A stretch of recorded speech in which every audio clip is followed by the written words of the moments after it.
नमस्कार, मैं राजकुमार और आप देख रहे हैं सबका जम्मू कश्मीर। आपको बता दूं कि आज की सबसे जो बड़ी ब्रेकिंग न्यूज़ है वो यह है कि पिछले काफ़ी दिनों से नगरी म्यूनसिपल कमेटी के प्रधान के रूप में अपनी पहचान बना चुके अनिल सिंह जहां 25 तारीख को ओथ लेने वाले हैं, वहीं आज हमारे स्टूडियो में उपस्थित हैं और हम उनसे बातचीत करेंगे और जानने का प्रयास करेंगे कि ओथ से पहले जिस तरह से लोगों को उनसे उम्मीद है, क्या लोगों की उम्मीदों पर किस तरह से खरा उतरने का प्रयास करेंगे, तो इसी को लेकर हम बातचीत करेंगे। तो चलिए बात करते हैं अनिल सिंह जी, मौजूदा कमेटी। तो चलिए बात करते हैं अनिल सिंह जी। देखा जाता है कि अक्सर बातचीत के दौरान आप हमारे स्टूडियो में पहुंचते हैं और बहुत सारी जो बातें हैं हम लोग करते हैं आपसे, जनता की समस्या से भी संबंधित जो बात है वो हम करते हैं। आज जब से हमने खबर सुनी है कि आपको 25 तारीख को एज ए प्रधान की जो कमेटी के प्रधान की, तो उसको लेकर क्या कहेंगे?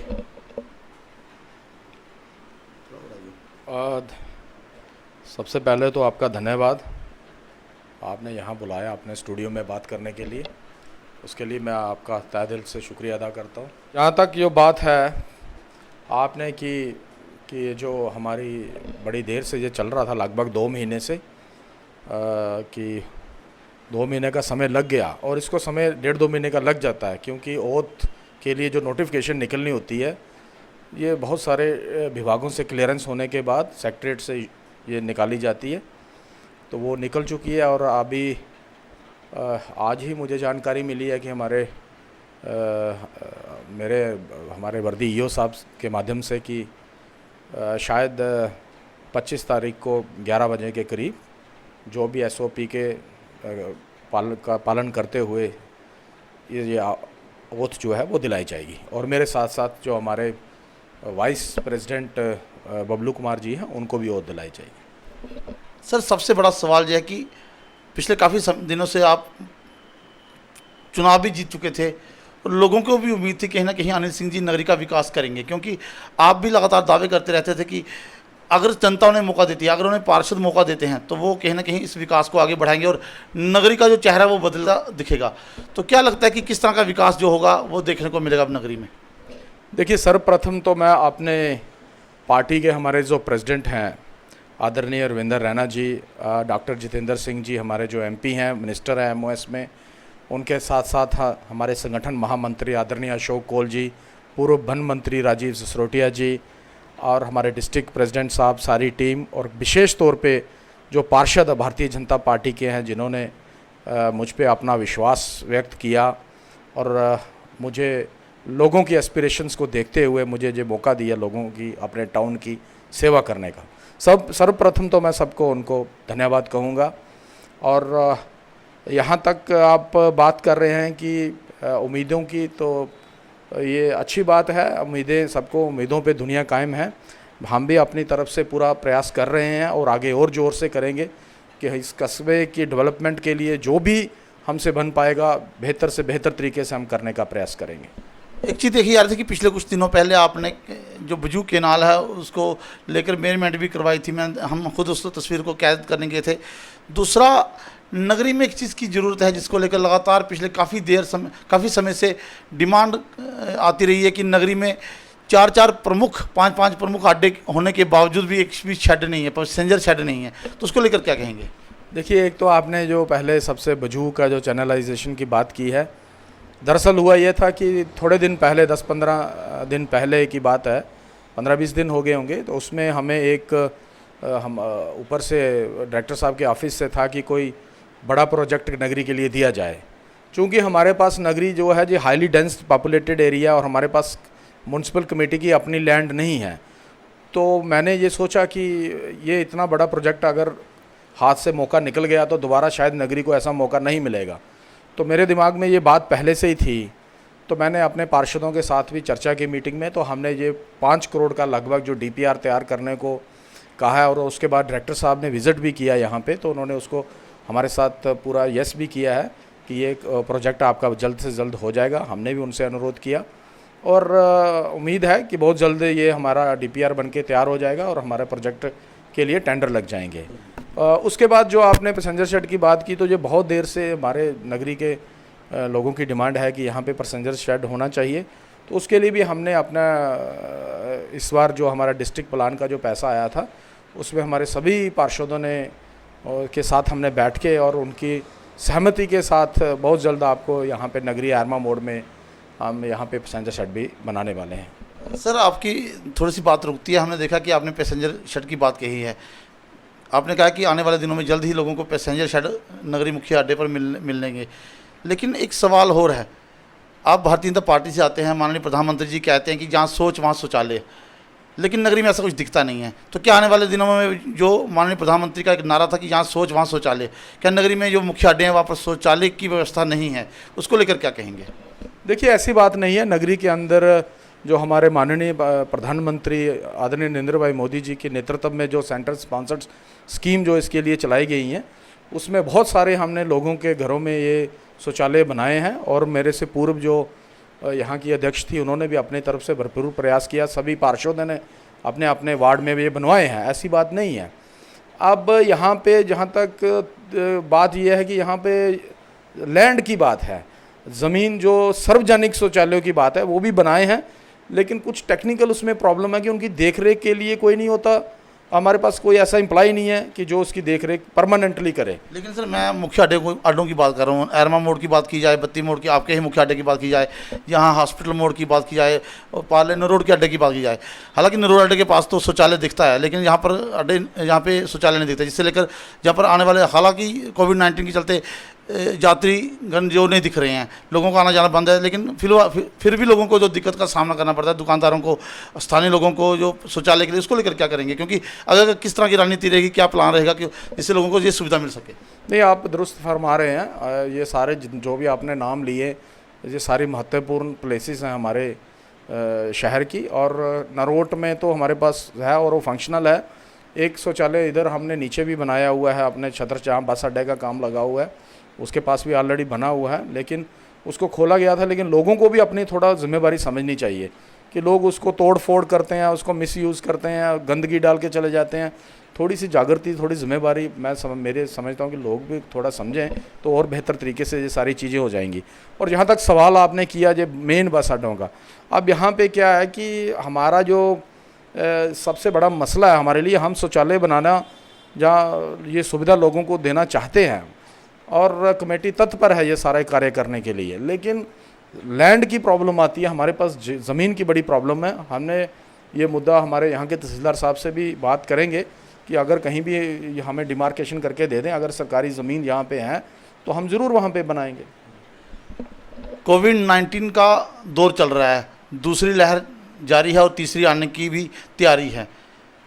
हालांकि पिछले दिनों गवर्नर साहब ने कहा था कि पंचायतों में 5-5 बेड और एक ऑक्सीजन गैस सिलेंडर जो दिया जाएगा, ताकि लोगों को व्यवस्था स्थानीय स्तर पर ही मिल सके।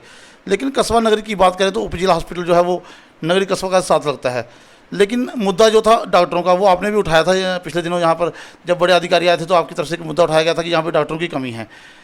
लेकिन जिस तरह से महामारी चल रही है, इसको लेकर क्या कहेंगे यहाँ के गवर्नर को, जम्मू कश्मीर के गवर्नर साहब को, यहाँ के जिला आयुक्त को? क्योंकि ये डिमांड बढ़ी है, यहाँ डॉक्टरों की कमी देखी जा रही है, तो कहीं ना कहीं लोगों को दिक्कत का सामना भी करना पड़ सकता है। और आने वाले दिनों में एक बड़ी महामारी के रूप में नगरी जिस तरह से बेखबर और बेअसर दिख रहा है, नगरी के लोग बिना कारण के लोग आप देख सकते हैं कि सड़कों पर उतरे हुए हैं। हालांकि आपकी अपील बार बार अपील रही है नगरी के लोगों की कि लोग बिना मास्क, बिना सैनिटाइजेशन ना बाहर आने के लिए और बिना मतलब जो SOP का पालन वो करें, तो उसको लेकर क्या कहेंगे? क्योंकि डॉक्टरों की कमी है वो उपजिला हॉस्पिटल में लगातार देखी जा रही है।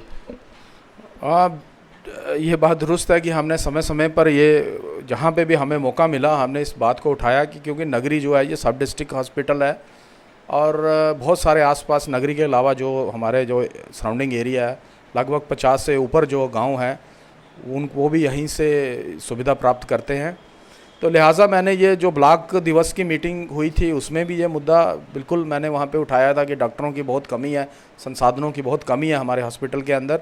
उसके बाद मुझे आदरणीय डॉक्टर जितेंद्र सिंह जी से मिलने का मौका मिला जब हमारी जिला स्तर पर डिस्ट्रिक्ट दिशा की मीटिंग हुई थी। तो उस दौरान मैंने डॉक्टर साहब से भी ये अनुरोध किया था, तो उन्होंने कहा था कि ये अंडर प्रोसेस है ये सारा सिस्टम, तो बहुत जल्द ये इसको कवर किया जाएगा, बहुत सारी नई रिक्रूटमेंट होगी।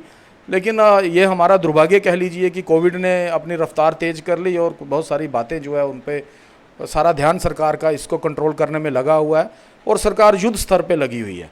आप देखेंगे कि डॉक्टर साहब ने अभी कितने ज़्यादा खेप जो है जिसमें सैनिटाइजर्स वगैरह थे, मास्क वगैरह थे, बहुत सारा सामान भेजा ताकि लोगों तक, और हमारे कार्यकर्ता पहुंचा भी रहे हैं। और यहाँ पे भी अगर मेरे जितने भी पार्षद हैं, जितने भी हमारे नगरी के 13 पार्षद, ये बिल्कुल ये भी अपने जी जान से लगे हुए हैं। हमने एक बार सारे टाउन को सैनिटाइज कर दिया है, पूरे टाउन को फॉगिंग कर दिया है। जितने भी महत्वपूर्ण स्थान हैं, चाहे वो बैंक हो, ग्रामीण बैंक हो, जेके बैंक हो, आपका यहाँ पे हमारा तहसीलदार का ऑफिस हो, बीडीओ ब्लॉक का ऑफिस हो, जो भी महत्वपूर्ण मंदिर हैं हमारे जितने भी पड़ते हैं, जो भी हमारी जगह हमने एक बार कर दिया है। और सेकंड फेज़ में हम फिर से इनको सैनिटाइज करने जा रहे हैं। तो ये इसमें कोई कमी नहीं रखी जाएगी। और लोगों से मैं विनम्र अपील करता हूँ हाथ जोड़ के कि कृपा करके अपना बहुत ख्याल रखें, अपने परिवार, अपने बच्चों का, क्योंकि बताया जा रहा है कि तीसरी जो लहर है ये बच्चों को ज़्यादा इफेक्ट करेगी। मेहरबानी करके उनका बहुत ज़्यादा ध्यान रखें, बहुत ज़्यादा ज़रूरी हो तभी घर से बाहर निकलें और पूरे SOP का पालन करें। देखा जा रहा है कि भारतीय जनता पार्टी कहीं ना कहीं युद्ध स्तर पर, कठुआ की बात करें तो युद्ध स्तर पर उन लोगों की मदद कर रही है जिनके पास इस समय, चाहे वो फाइनेंशियली कह लीजिए या उनके पास राशन की कमी कह लीजिए, उनकी मदद कर रही है। हमने देखा है कि बहुत सारी तस्वीरें जो है रोजाना आती हैं। और आपकी तरफ से नगरीय म्यूनसिपल कमेटी के पार्षदों की तरफ से और प्रधान की तरफ से क्या प्राथमिकता रहेगी ताकि उन लोगों की मदद की जा सके, क्योंकि रोज़गार इस समय कहीं ना कहीं ठप हैं। दुकानदार हो, चाहे व्यापारी हो, चाहे छोटा व्यापारी, बड़ा व्यापारी, जितने भी लोग हैं, कहीं ना कहीं लोग इस समय काफ़ी परेशान हैं क्योंकि रोज़गार जो है वो बंद पड़े हैं। तो कहीं ना कहीं लोगों को दिक्कत का सामना करना पड़ा। तो उसको लेकर किस तरह की मदद जो है वो नगरीय पार्षदों को और नगरीय प्रधान की तरफ से की जाएगी और किस तरह का प्लान तैयार किया जाएगा ताकि आने वाले समय में जिन लोगों को इसकी ज़रूरत रहेगी उसके लिए वो आगे बढ़ेंगे? हाँ, बिल्कुल आप कह रहे हैं, क्योंकि इससे इस समय हमारे लिए जो प्राथमिकता है वो लोगों की जान बचाना है, अपने लोगों को बचाना है। तो हमारे सारे पार्षद इसके लिए लगे हुए हैं। चाहे किसी को मेडिकल स्तर पे कोई मदद की ज़रूरत पड़ती है, किसी को हॉस्पिटल लेके जाना है, जहाँ किसी को टीकाकरण के लिए लोगों को अवेयर करना, उसमें हमारे सभी पार्षद लगे हुए हैं। और बहुत सारा काम है यहाँ पे कर, साफ़ सफाई के ऊपर पूरा ध्यान दिया जा रहा है। और साथ साथ में बहुत सारे ऐसे काम हैं जो बाहर कुछ लोग हमारे साथी उसको ऐसे नहीं बताना चाहते कि कोई क्रेडिट या कोई श्रेय लेने की बात नहीं है। ये हमारा टाउन, मेरा पूरा परिवार है, सारे हम लगे हुए हैं। और कुछ लोगों को आइडेंटिफाई करके हमारे कुछ यहाँ समाज सेवक लोग हैं, उन्होंने उनके घरों में किट्स बना के राशन, जिसमें जो हमें लगे कि बहुत ज़्यादा, क्योंकि उतना सामर्थ्य की बात होती है उतना हमारे पास भी नहीं है, लेकिन जो बहुत ज़्यादा कुछ घरों में 30-35 घरों तक वो सामान पहुंचा दिया गया हुआ है। लेकिन हम नहीं चाहते थे कि किसी का नाम उजागर करें जहाँ वो है। अगर आपको कभी पर्सनली डिटेल चाहिए होगी तो मैं आपको पूरा वो दे सकता हूँ। इसके समर्थन में नहीं हम लोग, हमें चाहते हैं कि कम से कम लोगों को ये तो रहे कि नगरी के पार्षद जो है वो आपकी जन सेवा के लिए 24 घंटे जो उपलब्ध हैं, ये चीज़ चाहिए। क्योंकि लोगों को भी श्योरिटी होनी चाहिए कि हमारे पार्षद जो है वो हमारी सेवा में कहीं ना कहीं, चाहे जहाँ उन्हें कमी दिखती है वो वहाँ पे उनके साथ उपस्थित हैं। बिल्कुल बिल्कुल हमारे जितने भी पार्षद हैं, ये पूरे, आपका प्रेसिडेंट नगरी का प्रेसिडेंट नहीं है, प्रेसिडेंट मैं आपका नगरी का सेवक हूँ। जिसको भी जब भी कहीं भी ज़रूरत पड़ती है हमारी या हमारे पार्षदों की, हम 24 घंटे आपके लिए उपलब्ध हैं। और ख़ास करके विशेष तौर पर मेरे जो भारतीय जनता पार्टी के जहाँ पे कार्यकर्ता हैं, उनसे भी मैं अनुरोध कर रहा हूँ, कर रहे हैं, वैसे ऐसी कोई बात नहीं है, युद्ध स्तर पर कर रहे हैं। जैसे हमारे आप देख रहे हमारे डिस्ट्रिक्ट प्रेसिडेंट साहब ने अभी जो कोविड पॉजिटिव जो उनको जो अटेंडेंट्स के लिए खाने का एक व्यवस्था की है हॉस्पिटल के अंदर, और कोई मास्क बांटने में लगा है, कोई सैनिटाइज की प्रक्रिया में लगा हुआ है, जिससे जितना बन पा रहा है कर रहा है। मैं तो कह रहा हूँ कि पार्टी पॉलिटिक्स से भी ऊपर उठ के लोग अगर आना चाहें तो आएँ और लोगों की मदद करें। इस समय देश को बहुत ज़रूरत है हमारे समाज सेवक लोगों की, देशभक्त लोग आगे आएँ और लोगों की सेवा करें। मेरा आखिरी सवाल ये रहेगा कि हमने देखा था कि पिछले दिनों जिला प्रधान, भारतीय जनता पार्टी के जिला प्रधान गोपाल महाजन ने नगरी का दौरा किया था और उप जिला हॉस्पिटल में भी पहुँचे थे, जहाँ पर उन्हें एक शिकायत मिली थी कि यहाँ पर जो लोग, स्थानीय लोग जहाँ दिखाने जाते हैं उनको देखा नहीं जाता पूरी तरीके से, इमरजेंसी जो रखी जाती है उस पर देखा नहीं जाता। तो उसको लेकर क्या कहेंगे? क्योंकि काफ़ी दिक्कत का सामना हमने भी देखा था कि एक पेशेंट गया था, उसको या वो फिजिशियन डॉक्टर थे, उन्होंने हाथ तक नहीं लगाया था और रेफर टू कठुआ या रेफर टू जम्मू कर देते हैं अचानक ही। तो इसको लेकर क्या कहेंगे? क्योंकि ये भी काफ़ी मुश्किल भरा समय है, क्योंकि कठुआ कोई जाना नहीं चाहता। जिस तरह से कोविड-19 का सेंटर वहाँ पर बना हुआ है, लोग भी अपना बचाव करना चाहते हैं जो थोड़ी मोड़ी बीमारियों से ग्रसित हैं। तो उसको लेकर क्या कहना चाहेंगे जहाँ के BM और जहाँ की जो व्यवस्था है उनको? देखो, ऐसा है कि यहाँ पे जब ये कोविड केयर सेंटर बन गया है तब से थोड़ा OPD को इतना नहीं ये लोग चला रहे, समझते हैं कि ये इन्फेक्शन जो है वो दूसरे लोगों तक ना पहुँचे। लेकिन मेरी डॉक्टर साहब से बात भी हुई थी, BMO साहब से भी हुई थी, हमारे यहाँ डॉक्टर आकाश जी हैं उनसे भी हुई थी। उन्होंने कहा था, लेकिन फिर भी हम जो पेशेंट आ रहा है उसको हम देख रहे हैं, ऐसी बात नहीं है। अगर फिर भी जैसा आप बता रहे हैं कहीं कोई कमी होगी तो हम दोबारा उनसे बात करेंगे, ताकि हमारे लोग जो, बिल्कुल आपने सही कहा, इस समय बाहर जाना बड़ा मुश्किल है और इतने साधन भी नहीं है, गाड़ियाँ भी नहीं चल रही है। जो जिनके पास अपना कोई जरिया होता है वो तो चला जाता है, लेकिन बहुत सारे गरीब लोग हैं यहाँ पे, वो बेचारे नहीं जा सकते। तो उसके लिए हम एक बार फिर से बात करेंगे यहाँ पे कि ऐसे लोगों के देखने की कोई व्यवस्था की जाए। अंततः जनता से क्या अपील करना चाहते हैं, क्योंकि देखा जाता है कि नगरी में आज भी, नगरी तहसील की बात करूंगा, खाली नगरी की बात नहीं करूंगा, हम लोग ग्रामीण क्षेत्रों में भी निकलते हैं, नगरी की बात करते हैं, और बाहरी क्षेत्रों में भी जो साथ लगते क्षेत्र हैं, तहसील नगरी बहुत बड़ी है। लोग जो हैं, बड़े सारे युवा जो हैं, बड़े सारे बुजुर्ग जो हैं, वो गलियों पे बैठे रहते हैं, बाहर बैठे रहते हैं, ना मास्क लगाते हैं। उनसे क्या अपील करना चाहते हैं, क्योंकि एज ए नागरिक, as a Pradhan, as a यहाँ के स्थानीय नेता होने के नाते? देखिए, मेरी लोगों से यही हाथ जोड़कर विनम्र प्रार्थना है कि जितना हो सके अपने घरों के अंदर रहें, बिना वजह बाहर ना निकलें, झुंड बनाकर ना बैठें बाहर। ख़ास करके जो बुज़ुर्ग लोग बाहर गलियों में या कहीं बैठ जाते हैं, कृपा करके थोड़े दिनों के लिए सहयोग करें। और अगर कोई आए भी बाहर तो पूरा मास्क वगैरह लगाकर, सैनिटाइज होकर और सोशल डिस्टेंसिंग का पालन करें। यही मेरी इनसे प्रार्थना है। धन्यवाद। तो ये थे मेरे साथ अनिल सिंह जी, जो पार्षद भी हैं और अब नगरी के म्यूनसिपल कमेटी के प्रधान बन चुके हैं और आने वाले 25 तारीख को शपथ ग्रहण समारोह में शपथ लेने वाले हैं। तो मैं भी उम्मीद करूंगा कि जो हमारे अनिल सिंह जी हैं वो लोगों की उम्मीदों पर खरा उतरेंगे, क्योंकि जिस तरह से लोगों ने इन पर उम्मीद रखी है, उम्मीद लगाई है कि उनके प्रधान बेहतर नगरी का विकास करेंगे और नगरी को एक ऐसा रूप देंगे जिसके लिए लोगों की उम्मीद है। तो इसी के साथ मुझे दीजिए इजाज़त।